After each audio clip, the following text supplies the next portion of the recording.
I've thought long and hard about this. I felt like I had to.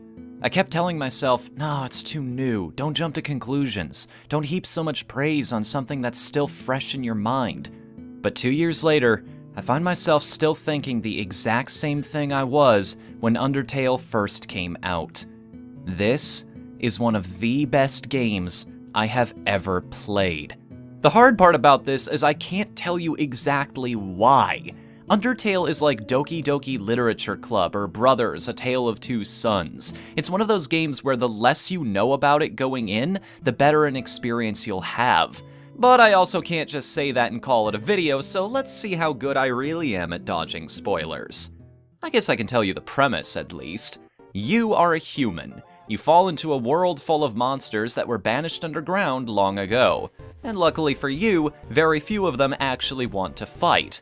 The main conceit of Undertale is that with equal parts quick thinking and clever choices, you can get through the entire game without hurting or killing anybody. And past that, all bets are off. Developer Toby Fox has an almost terrifying level of understanding about human psychology.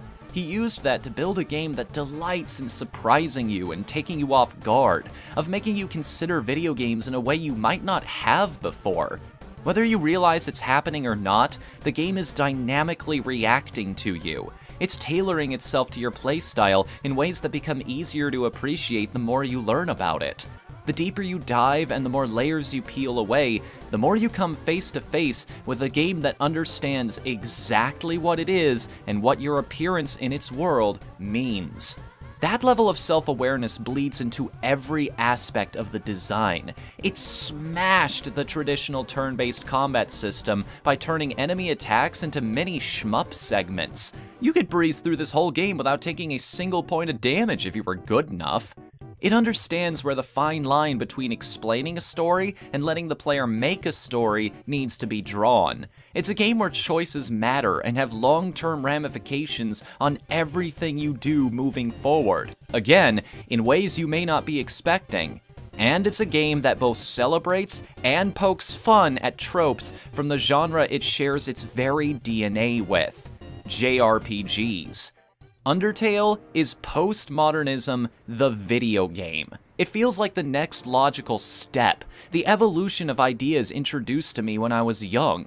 Just like how Banjo-Tooie and Super Mario World captured my imagination when I was just getting into games, Undertale is something that hit home with an older, wiser me. Someone who understood games much better and felt like they were never going to be shocked or moved or made to cry like they did back when they first fell in love with the art form.